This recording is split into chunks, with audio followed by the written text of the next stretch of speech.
Estás escuchando Criminal Mambo, música y palabras mientras bailamos en el Titanic. ¿Y qué onda si esquivamos el iceberg?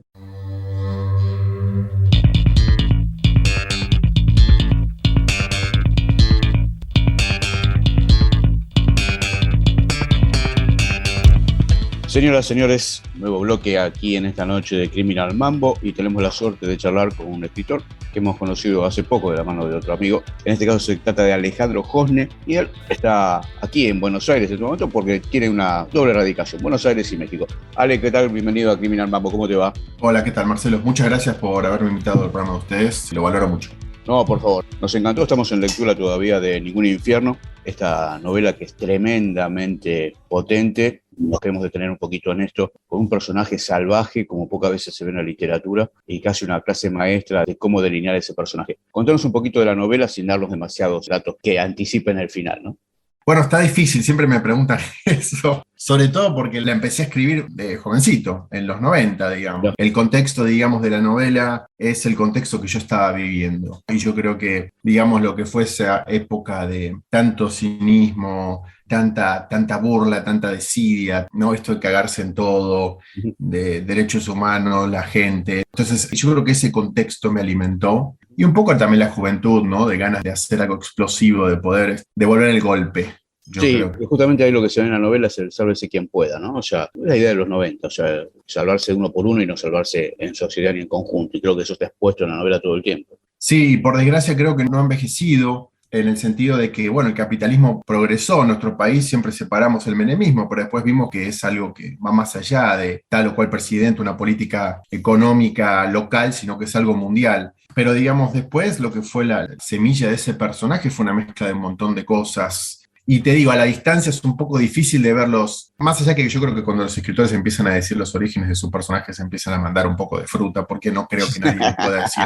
de una forma tan intelectual, tan precisa, ¿no? Es como claro, cuando te preguntan cuál fue el primer libro que leíste y sabes perfectamente el nombre del libro, la editorial, el año, y vos decís, nada, tanto no le puedes acordar. Ahora sí, algún libro que te ese momento, no jodamos, ¿no? Exacto, como si fuera una agenda y si un día alguno se levanta, ¿no? Lo que sí fue una suma de lecturas que me impresionaron mucho y quizás para mí como la literatura lo siento algo muy vital. Yo no soy una persona, soy poco argentino en el sentido que fui a la escuela de letras y no hice un carajo de eso, ¿no? A duras penas terminé la secundaria. Con esto no me vengo a hacer el del pueblo, nada, soy un clase media, común y corriente. Sirve para mostrar a la gente que no hay que tener solamente estudios, sino que hay que tener lecturas, justamente lo que estabas diciendo vos, ¿no? Porque después en los estudios a veces, bueno, pueden tenerse mucho, pero cuando se sale a la cancha hay que ver quién es el que juega la pelota, ¿no? Claro. Bueno, además yo siempre fui muy vago para el estudio, pero para la lectura no. Para las cosas que me gustan y para escribir no. Eso trabajo mucho, ¿no? Pero digamos, había como esta sensación de estar muy permeable a lecturas, que también es eso que tiene uno a esa edad, ¿no? Que de pronto Sí. cuando algo te pega... Algunas cosas me siguen pegando igual y las releo, ¿no? Pero bueno. Decime algún libro de esos que te marcaron en ese momento previo a la escritura o durante la escritura, porque también es bueno saber que uno mientras se va escribiendo sigue leyendo, ¿no? Escucho a alguna gente que dice, no quiero leer algo porque no quiero contaminarme. Y ojalá no contaminásemos de tipo talentoso como vos recordás, ¿no? O sea, contaminame un poco, digo, ¿no? Finalmente. Sí, yo creo que esa contaminación, una cosa es el barbijo para el COVID y otra cosa es no contaminarse con la literatura, ¿no? Me parece una visión un poquito... Y a mí me impactó muchísimo, obviamente, cuando leí, te hablo de los 18, los 20, ¿no? Viaje al fin de la noche de Celino, obviamente que es un libro que me sigue acompañando y me sigue gustando igual. Le veo otras cosas, sobre todo en cuanto a la... ¿no? Para los solitarios de pronto encontramos, yo sentí en ese personaje un amigo, ¿no? Que no es tan fácil de encontrar, ¿no? Que alguien que te lleva por ese viaje de soledad, ¿no? Y la prosa, esa prosa tan poética y única, y creo que eso me marcó muchísimo. Muchos lo dicen, no sé si para bien, quizá sea esas cosas que después tienen problemas, pero bueno. Y lo que sí me marcó mucho también fue Jim Thompson. Cuando leí 1280 almas, que Ningún Infierno le debe muchísimo, y siempre lo digo, siempre que tengo la oportunidad lo digo, a Nick Coriel, ese personaje, que yo leí ese libro creo que a los 17, 18 y me voló la cabeza porque no había leído algo así. Sobre todo por esto de un personaje, porque no es solamente un psicópata, a mí esta onda del asesino serial me embola, sinceramente. Cuando me dicen que mi personaje es un asesino serial, un poco me entristece, pero... Yo creo que diría que es un asesino artístico. Es un arte, su asesinato es un arte, no es que el tipo sale a cazar gente, no, tiene detalles especiales cuando lo hace, y que es lo que a uno lo atrapa, ¿no? En la novela, digo. Suena cínico decir que un asesino es un artista, pero en esta función, o en este texto, funciona, creo, de esa manera, ¿no? Bueno, espero que sí, que sea más de Quincy que... Digamos, creo que lo del asesino serial, yo siempre lo sentí como una cosa ligada muy a los asesinos norteamericanos, en la realidad, más que en la ficción. No quiero sonar muy psicobolche, pero muy a lo capitalista, esta cosa de acumulación, de maté 50, de mató 200, de guardó 30 brazos en la heladera. Como que hay una cosa de contabilización y a la vez no tienen personalidad esos muertos y esas muertas, ¿no? Seguro, Entonces yo seguro. quise hacer lo contrario. Y como te digo, la influencia de Thompson fue muy grande porque Thompson muestra un contexto que es tan ruin como el protagonista mismo. Porque si no es un malo en un mundo bueno. Exactamente. En una sociedad perfecta, un malo que está enojado por ciertas cosas. Pero acá, justamente, bueno, en los 90 o en esta sociedad que por momentos están... Me miró directo a los ojos. Delicadeza usual en ella. Sonrió. Nos dimos un beso. Antes de retirar el cachete, la olí entera. Su brisa me dejó una porción de calor tierno que hizo quedar a lo que había olido en su cuarto como una muestra gratis. Mientras me hablaba, la examiné a fondo. Nunca hacía tanto esfuerzo para contenerme como cuando estaba frente a Julieta. Las tripas se me filtraban desangradas hacia alguna parte de mis ojos y me succionaban entero. Fragmento de la novela Ningún infierno, de Alejandro Josne. Ale, esta novela se editó en Buenos Aires, en México también, y la primera edición se hizo en México en una editorial independiente, ¿es así? Sí, en una editorial que se llamaba Aldus en 2011. Una editorial, la verdad que era muy linda, fue una muy linda experiencia, además fue la primera vez que publicaba, entonces eso tiene una cosa muy mágica. Circuló ese tiempo allá y después edité un libro en Alfaguara en 2014, otra novela, y esta en 2015 en México, 2016 en Argentina. Pero bueno, acá ha sido como una especie de fracaso absoluto.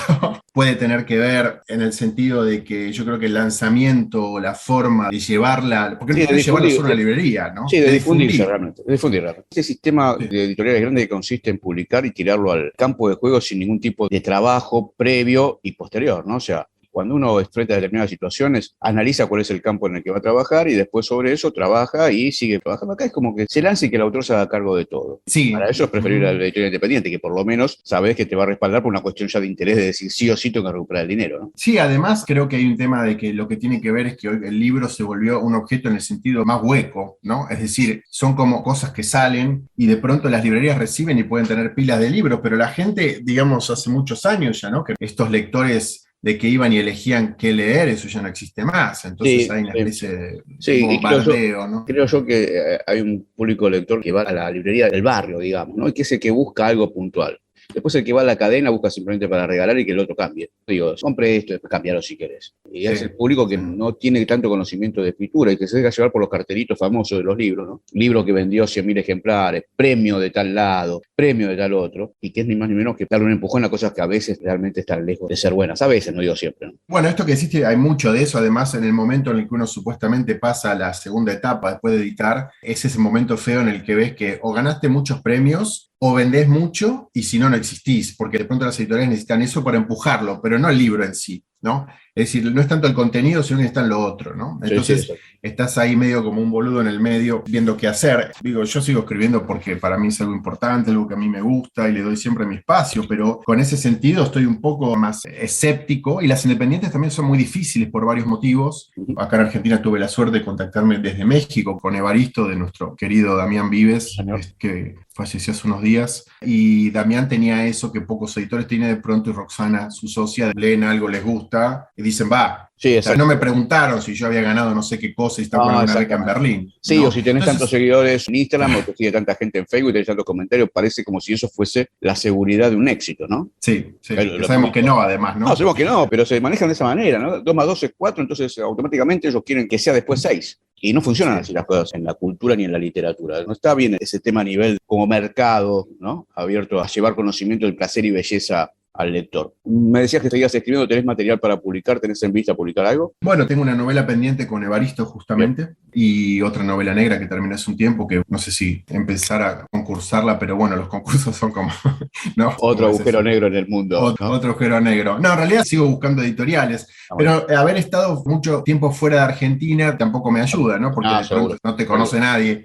Entonces es como que uno se está reinventando y estás tratando de hacer hueco como puedas, pero con el texto, pues la verdad es que lo que, qué sé yo como lector, como te pasa, ¿no? Uno sigue leyendo y disfrutando de la literatura y todo lo demás es algo como que hay que lidiar, que es este mundo externo lleno de condiciones que tampoco ni nos importan ni le damos valor, pero que están ahí. Seguro, aparte, como solemos hablar con algunos escritores, esta desesperación de algunos por publicar todo el tiempo tampoco es buena. O sea, lo mejor es trabajar, como se decía por allí a Roberto Art, la prepotencia del trabajo sobre la prepotencia del dinero, ¿no? O sea, poder publicar porque uno laburó y porque uno tiene el talento para hacerlo y no porque tiene el dinero para hacerlo, que a veces sucede, desgraciadamente, en algunos casos, y en otros casos, bueno, también puede servir como para abrir puertas. Bueno, le recomendamos a las editoriales que se acerquen a vos. ¿Por dónde te puede encontrar la gente en las redes? Y yo en general guardo el viejo y vetusto Facebook nomás porque tengo más espacio para escribir. Tengo un Twitter, pero bueno, Twitter a mí siempre me genera esta claustrofobia de que estás ahí cuidando los caracteres, ¿no? Y además es como una especie de, están todos gritando y no se escuchan. En Facebook tengo muy poca gente, pero bueno, la mayoría, la verdad que gente conozco en persona. Pero igual lo tengo abierto. Instagram me resulta algo totalmente ajeno, yo trato de rajarle al teléfono todo lo posible. Nomás porque es, como te digo, todo más chiquitito todavía, ¿no? Perfecto.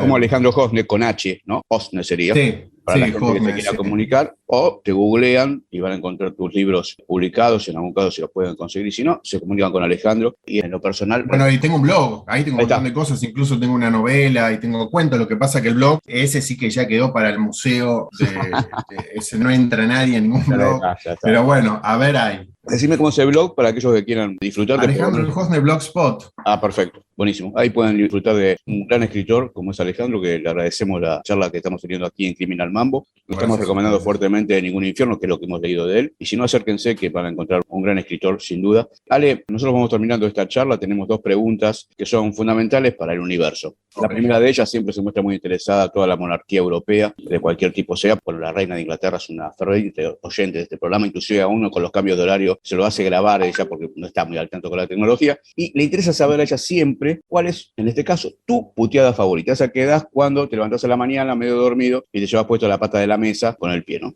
En realidad es la misma dicha con 2 tonos. Si es eso que decís, es la concha de la lora. Bien. Si estoy muy enojado, es la reconcha de la lora. Pero eso es más dirigido a una persona. Una cosa es el objeto, la pata de la mesa, otra cosa es la persona. Perfecto, buenísimo. Y aparte con una acentuación en la N, ¿no? Dándole una fuerza, que desconoce la letra, pero dándole ese acento que es importante para que tenga polenta. Y la última de las preguntas, tenemos unos segundos para que las piense, tiene que ver con, llega el momento infortunado, queremos saber qué te gustaría que te diga el diablo cuando te recibe en sus pagos. Nosotros le decimos a la gente que estamos hablando con Alejandro Hosne, él es autor de Ningún Infierno, pueden seguirlo en alejandrohosne.blogspot, allí para ver cuentos y también algunos fragmentos de sus novelas. Nosotros recomendamos su novela Ningún Infierno. Estamos en Criminal Mambo, estamos yendo en esta madrugada de la ciudad de Buenos Aires. El señor Hosne se está aprestando en este momento para decirnos, llega el momento desafortunado para que veas que este programa tiene muchísimo dinero, no escatiman producción.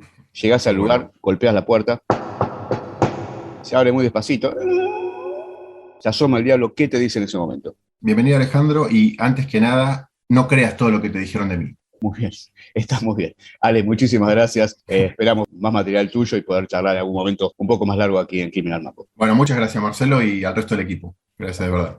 Seguimos en Criminal Mambo.